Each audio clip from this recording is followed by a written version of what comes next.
अल्केश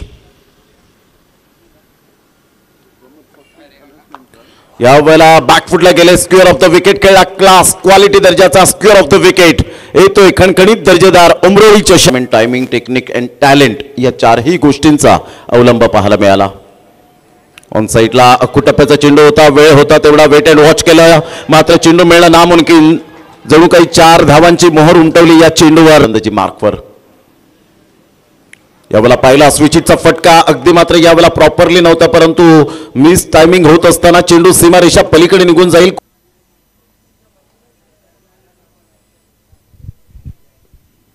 यावेळेला स्विचिटचा फटका पाहायला मिळतोय, जबरदस्त रीज घेतली, सरळ चेंडू निघून जातोय 4 धावांकरता. विनंती करेन की आपणही व्यासपीठावरती येऊन विराजमान व्हावं.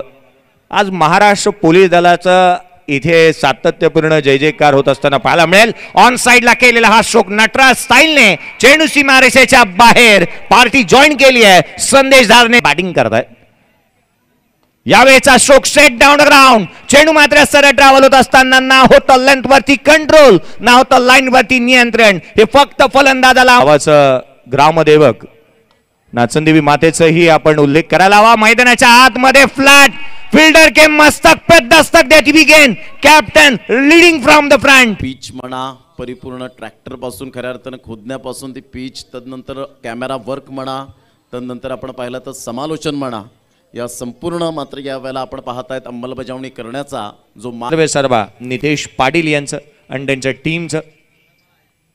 हाफ ट्रॅकर यावेळेला जागा बनवली, इनसाइड आउट चेंडूला पाठवलाय, फाईन लेग सीमारेषेच्या बाहेर. धावा मिळतील 4. चेंडू सीमारेषे